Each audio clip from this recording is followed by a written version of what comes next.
Thank you.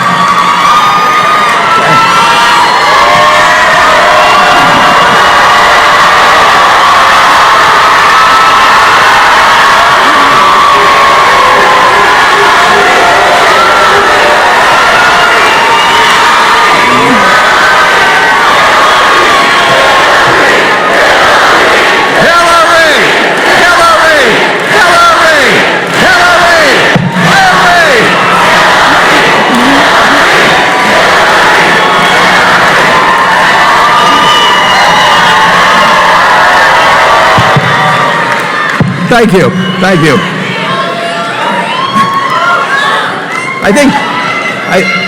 I think you've made it. I think you've made it pretty clear who you've come to hear. So in just a minute, I'm going to talk about my favorite subject, which is going to be what Hillary can and will do in the 8 years following January 20th.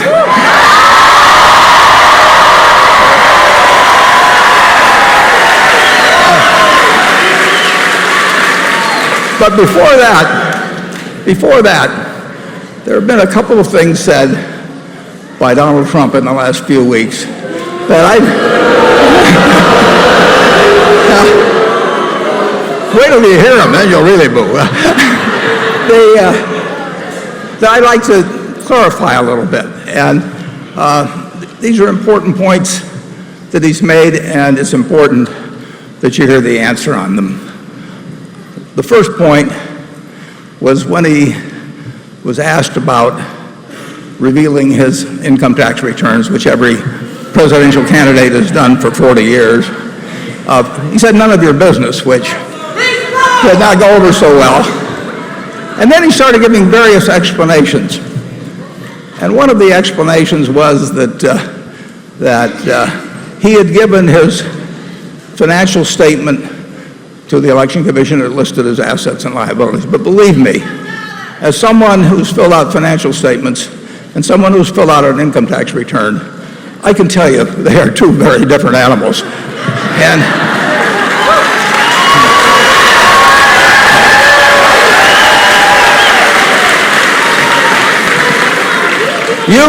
you will learn a whole lot more about Donald Trump if he produces his income tax return. And so that's why I'd like to make him an offer. An offer I hope he can't refuse.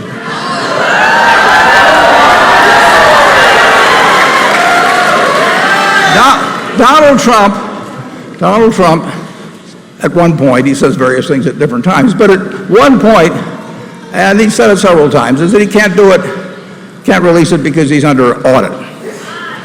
Now, I've got news for him. I'm under audit too. And I would be delighted to meet him any place, anytime between now and election. I'll bring my tax return. He can bring his tax return. Nobody's going to arrest us. It is not. There are no rules against showing your tax returns. And just let people ask us questions about the items that are on there.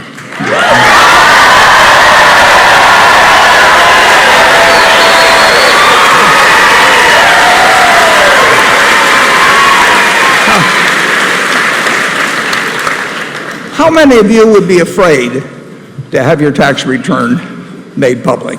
Yeah. If it's not, no.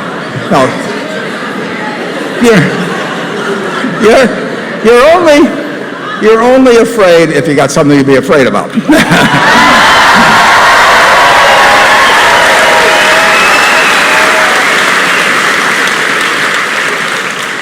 And he's not afraid because of the IRS. He's afraid because of you.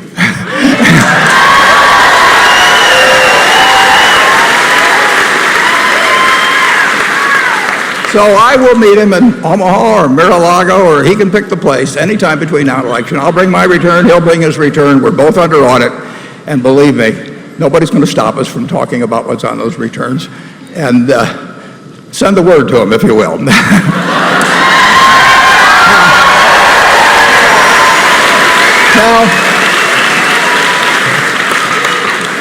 Now, another thing he said is he says America isn't great anymore. You need him, but because America just isn't great anymore. Now, everybody's entitled to their opinion. I disagree with him violently on that subject, which I'll say a little bit about more later. But it's how he explains what he would do about that, because I'm going to quote his exact words. I'm going to read this because I want to be sure I've got it exactly right. He says, "No one knows the system better than me, which is why I alone can fix it."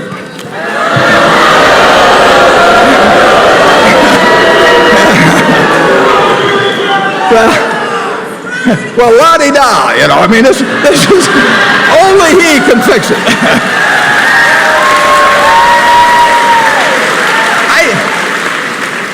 I didn't really realize we were in such grave danger. I mean, there's 325 million Americans, and if this guy leaves for Canada, it's supposed to be hopeless for the rest of us. No, he alone can fix it.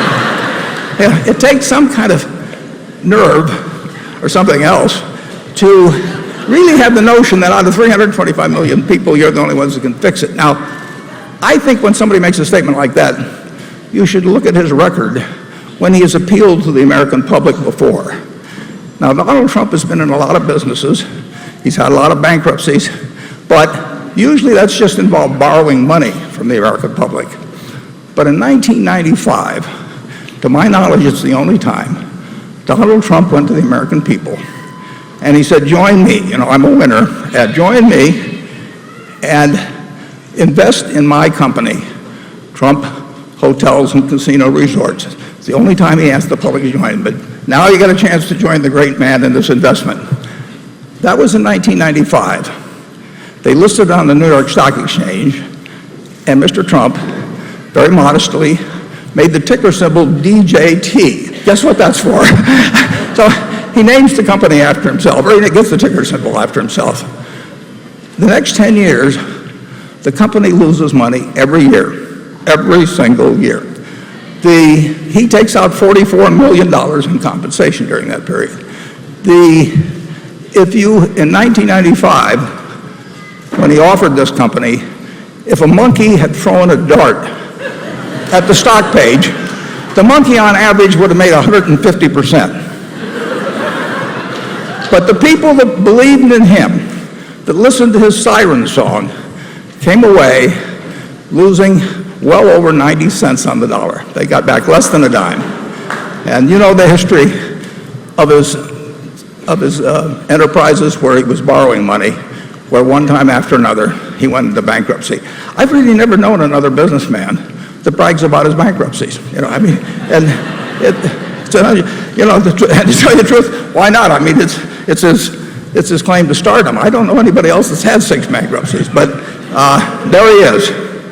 Now, the final straw occurred this weekend, and you know about it. Donald Trump managed to get in front of George Stephanopoulos after Mr. and Mrs. Khan had told about their Gold Star son. Mr. Khan had offered him Mr. Trump a copy of the Constitution. And Donald Trump said this, when asked by George Stephanopoulos Mr. Khan first said, "You have sacrificed nothing and no one." Quite an accurate statement. And Trump said, "I think I've made a lot of sacrifices. I've worked very, very hard. I've created thousands of jobs, tens of thousands of jobs, built great structures. I've had tremendous success." And George, a little overcome, said, "Those are sacrifices?"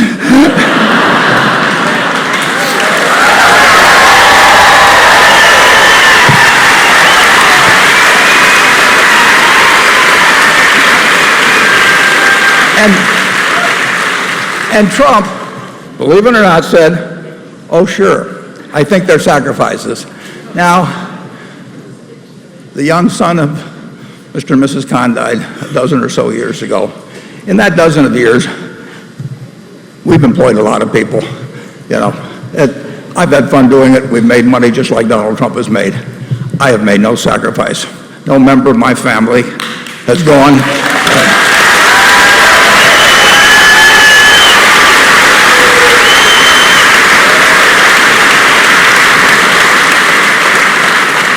No member of the Buffett family has gone to Iraq or Afghanistan. No member of the Trump family has gone to Iraq or Afghanistan. We've both done extremely well during this period, and our families haven't sacrificed anything, and Donald Trump and I haven't sacrificed anything. But how in the world can you stand up to a couple of parents who have lost a son and talked about sacrificing because you were building a bunch of buildings? I mean, that is, when I heard that, my mind went back, and this goes back before most of you were born, but they went back to the McCarthy hearings. And at the time of the McCarthy hearings, at the time of the Senate McCarthy hearings with the Army, Joe Welch had a young assistant of his maligned by Senator McCarthy, and McCarthy went on and implying this guy was a communist and doing all kinds of things. And finally, Joe Welch couldn't take it anymore, and he said, and I'll quote him, "Have you no sense of decency, sir?" And I asked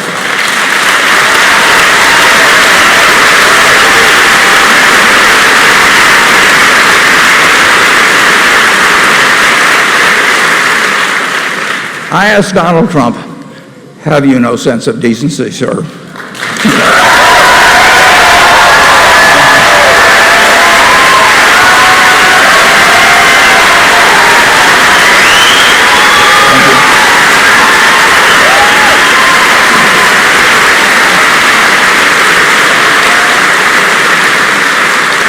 I might add, just add one thing.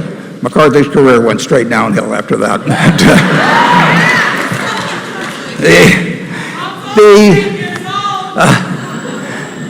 Let's move on to more pleasant subjects. Unlike what Mr. Trump says, America's great.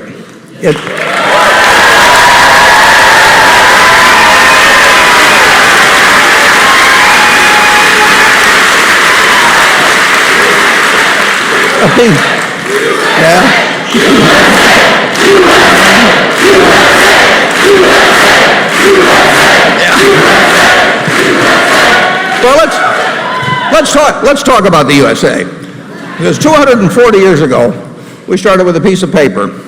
It was a blueprint for a new society, a society unlike anything the world had ever seen before. And in 1776, that blueprint started us on a path that has finally led to the next woman president. It was imperfect, but it was aspirational. Now that blueprint has done wonders for this country in terms of overall prosperity. When I was born in 1930, if my parents had seen what the world would look like in 2016, they wouldn't have believed it. The GDP per capita is 6 times what it was when I was born. That's never happened in the history of mankind. It's a miracle. And the miracle is America. And it still has all the qualities that it had in 1930 and which propelled us forward like this. So America, in terms of delivering wealth, has been incredible. In terms of distributing wealth, it has not been living up to what I consider its potential.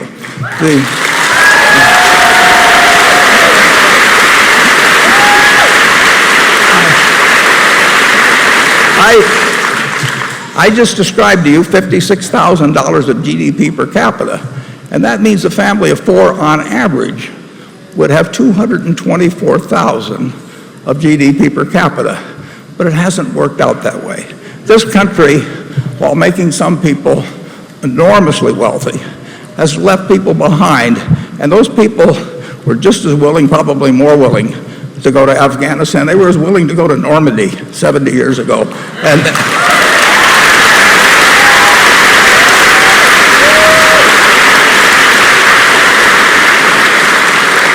And in Hillary Clinton, you have somebody that cares about that. And I would venture to...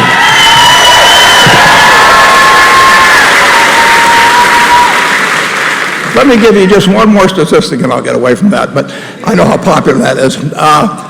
But in the first year of the Forbes 400 back in the 1980s, the aggregate wealth of the 400 was $93 billion. You can look it up on the internet. Currently, it's $2,374 billion. That's 25 for one. Now, I'd like everybody that's had 25 for one themselves, if they'd raise their hand. It hasn't happened. They told us it would trickle down. But what has happened is it's flooded upward. And that almost 2.4 trillion from 400 people in this country, they're not bad people. I know a good many of them. Like to know more, actually.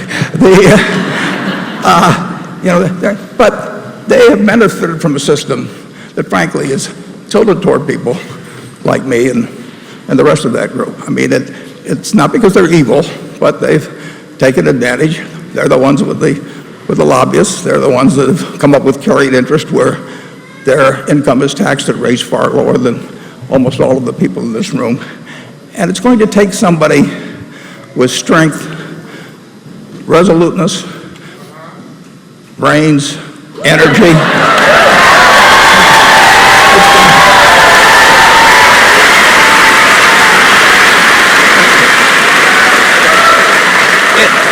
It's going to take that to somebody to affect change. I mean, there's no question about it. It won't happen by itself. It takes guts. It is a tough job when you try and change the code on people that are making millions and millions of dollars a year in order to give a better break to the people who work just as hard, maybe harder, and take home, a few $100s a week. It's really wrong that in a country where $56,000 of GDP per person for anybody that works 40 hours a week not to be able to provide a decent living for their family. It just doesn't make any sense.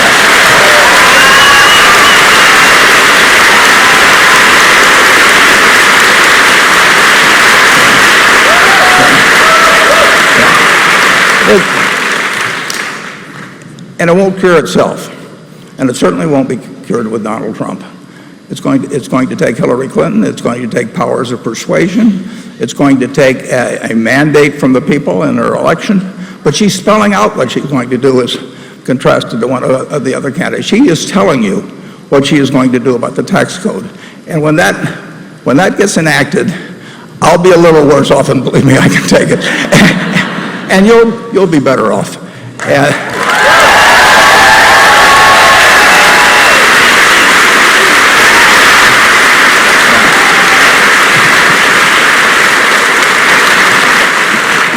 Now, I'd like to make a little news, and this is a surprise even to Hillary. It's very easy. There were 129 million votes cast in the last presidential election. It's very easy to think, if you're watching a TV show or the weather's a little bad or something, to think, well, my vote really doesn't count. What difference it can make with 129 million? Well, I've got some real news for you. It doesn't make much difference if you're a Democrat in Idaho or a Republican in California. I mean, you are in a state where the electoral vote's going to be decided by majority vote, and you're on the short side in that case. But we live in a very special place.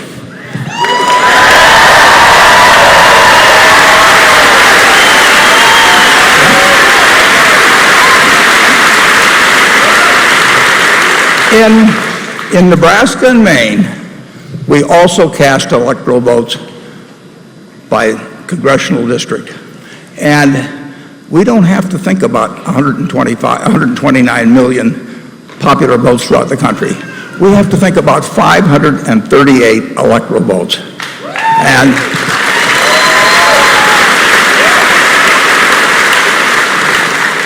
And yesterday on that same George Stephanopoulos show, they had 4 people predicting how the election would come out.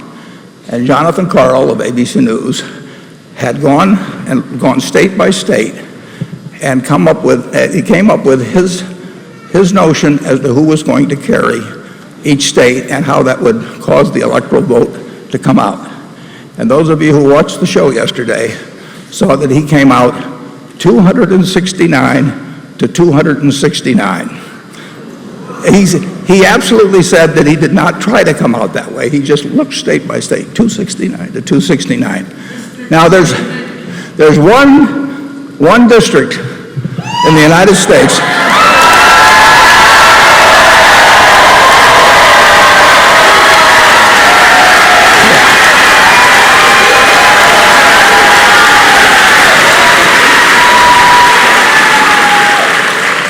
I am looking at the people that can change that 269 to 270.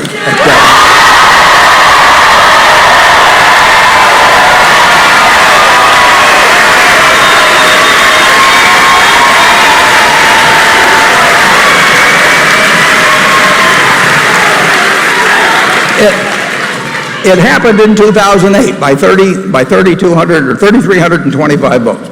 We actually gave a vote separate than the rest of Nebraska. So it's been done. It's been done. But we're going to help that process along this time.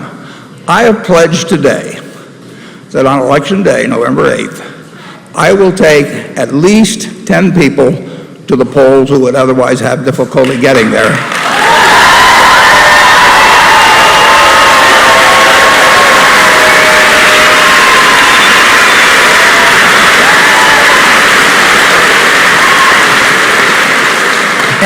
And when you go home tonight, you can go to a website called Drive To, that's for the 2nd Congressional District's the number 2, Drive To Vote. And if you go there, it will offer you information on 3 things. How to register, how, if you need a ride on November 8th, you may find someone who will take you, we'll take care of that. And it'll also give you the chance to volunteer to take some people, whether it's 10 or a lesser number. Today, I reserved Ollie the Trolley for November 8th.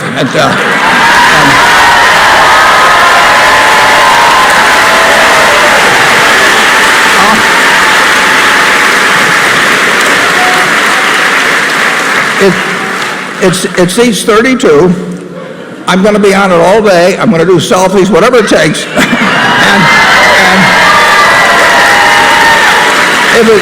If it's snowing, if it's cold, my goal, and the goal of the people who've joined me on this drive to vote, my goal is to have the turnout in Douglas and Sarpy County, the 2nd District, is to have the turnout here be the highest percentage of potential voters of any district in the country. Let's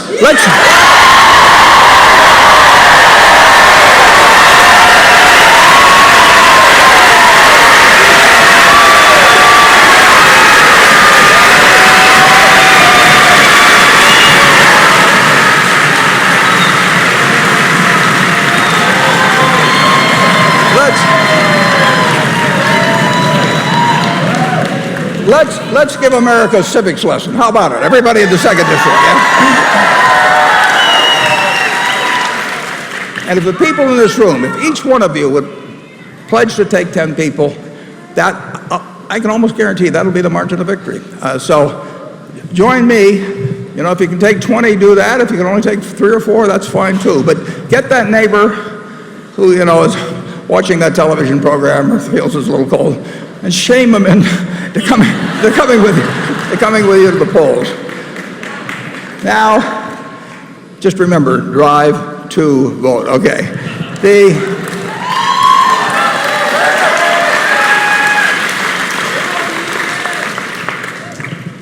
Now, if you've read the Constitution, which apparently some people haven't, if you read Article 2, it deals with the presidency. Article 2 of the Constitution, look it up. That's where they describe the presidency. We wrote that Constitution. 39 men signed it. How would you ever guess? You'll find out in a minute. 39 men signed it. And in Article 2, describing the qualifications for the President of the United States, male pronouns, he, his, and him, were used 20 times. Just imagine that. And it's still in the Constitution 227 years later. He, his, and him. No hers, no she's. Well, on January 20th, we're going to elect the best president we've ever had, and somebody's going to change those pronouns.